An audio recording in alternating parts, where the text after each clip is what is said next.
ચેતુસ kitchen. તો આજે આપણે ટેસ્ટી એવા આલુ પરોઠા બનાવવાના છે. તો એના માટે મેં આ બટેકા બાફી લીધા છે.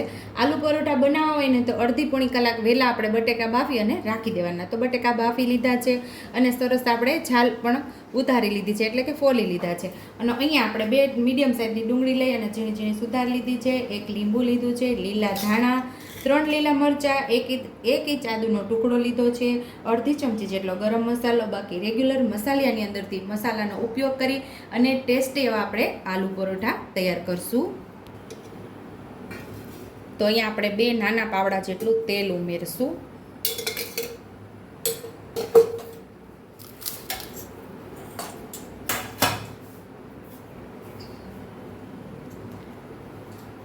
તો અહીંયા આપણું તેલ ગરમ થઈ ગયું છે, તો નાની ચમચી જેટલું આપણે જીરું ઉમેરશું, થોડી હિંગ ઉમેરશું,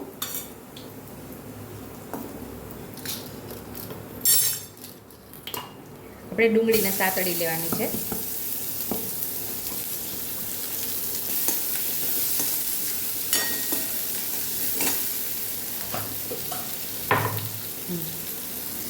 ડુંગળી સતળાય ત્યાં સુધીમાં આદુ, મરચાં અને લીલા ધાણાને જે ડાળખી હોય ને એને આપણે ખાંડી લેવાની છે.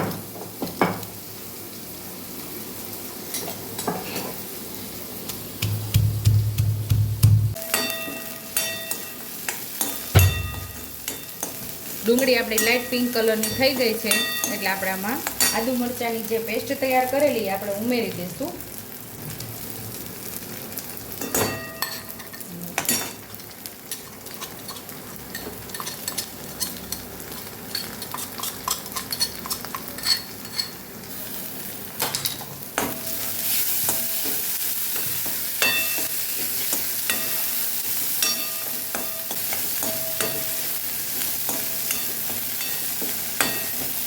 તો મસ્ત એવો આપણો મસાલો સતળાઈ ગયો છે.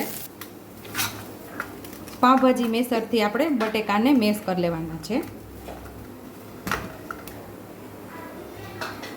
તો બધા બટેકાને એવી રીતે આપણે મેશ કરી લેશું. મસાલો આપણો સતળાઈ ગયો છે, આપણે બટેકાને મેશ કરી લીધા છે, એટલે કે માવો તૈયાર કરી લીધો છે, આપણે અહીંયા ઉમેરી દઈશું.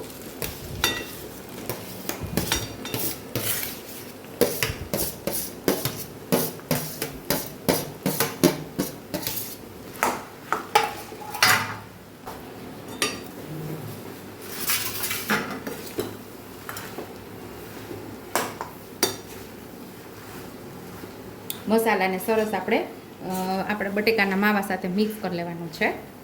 અહીંયા આપણે હવે ગેસ બંધ કરી દઈશું.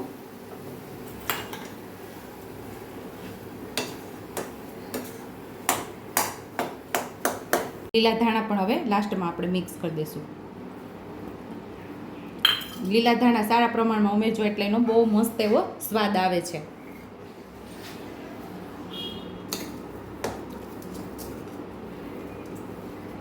તો અહીંયા આપણે 2 થી 2.5 કપ જેટલો ઘઉંનો લોટ જે રોટલી બનાવીએ છીએ એ લઈ લીધો છે.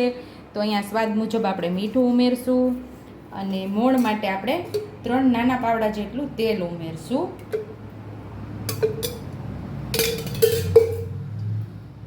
થોડું થોડું પાણી ઉમેરી અને આપણે લોટને સરસ બાંધી લેવાનો છે, પરોઠાનો લોટ.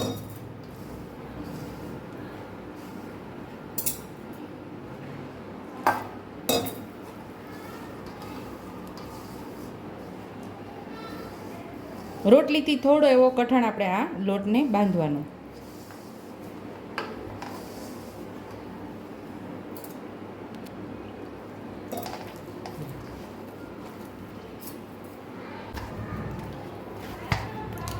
તો આવો લોટ આપણે બાંધી લેવાનો હોય છે. તો થોડોક પૂર્ણપ આવે ત્યાં સુધી 5 મિનિટ આપણે ઢાંકીને આપણાને રહેવા દઈશું.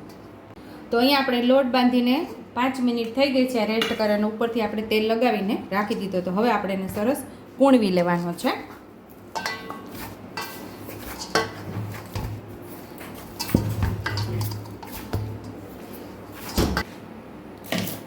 એક લુઓ લઈ લીધો છે ને એને આપણે સિમ્પલ એવી રીતે હું બતાવું છું, બધાને ફાવી જાય આલુ પરોઠા. ઘણાને એવું બનતું હોય કે આલુ પરોઠા બનાવતા હોય તો એને વણતા નથી ફાવતું, ફાટી જતો હોય. તો હું તમને જે રીત બતાવીશ ને એનાથી બહુ મસ્ત એવા આલુ પરોઠા તૈયાર થઈ જશે.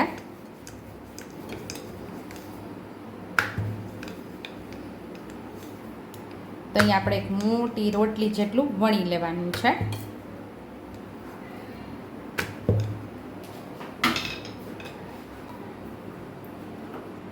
આપણે બેટરને પાતળું પાતળું સરસ આખી રોટલીમાં લગાવી લેવાનું છે.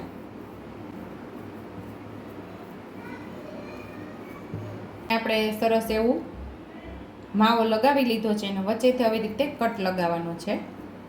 પછી આવી રીતે આપણે ફોલ્ડ કરવાનું છે.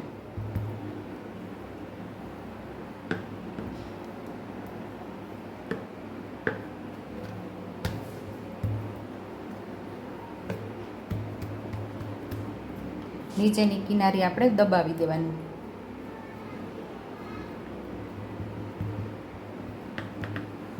તો હવે આપણે હળવા હાથે વણી લેશું.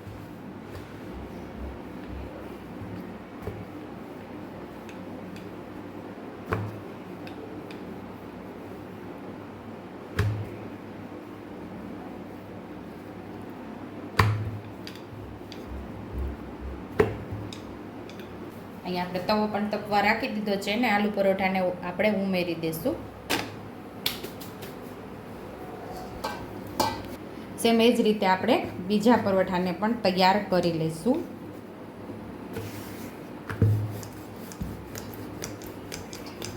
એક સાઈડ થઈ જાય પછી બીજી સાઈડ આપણે પલટાવી લઈશું. અહીં આપણે દેશી ઘી લગાવવાનું છે. તમે તેલનો પણ ઉપયોગ કરી શકો છો.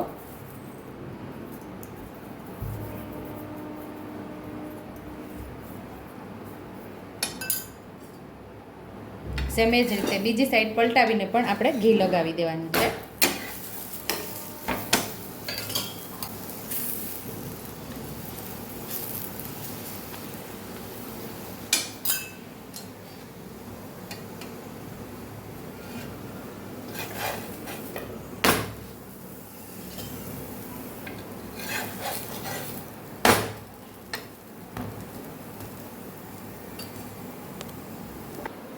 તો અહીં આપણું પરાઠું તૈયાર થઈ ગયું છે. તો ડીશની અંદર આપણે લઈ લઈશું.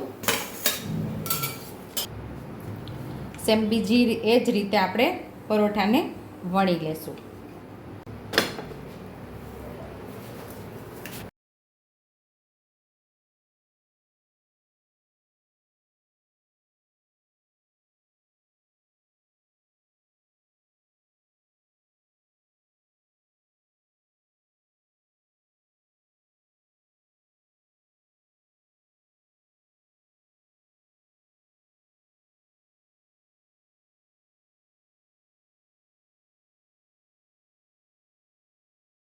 તો ટેસ્ટી એવા આપણા આલુ પરોઠા તૈયાર છે. દહીં સાથે ખાવાની મજા આવે છે, ગ્રીન ચટણી સાથે પણ ખાવાની મજા આવે છે, બાળકોને ટમેટો કેચઅપ સાથે પણ ખાવાની મજા આવે છે. આવી રીતે તમે એને લંચ બોક્સમાં પણ આપી શકો, સાંજના જમવામાં આપી શકો.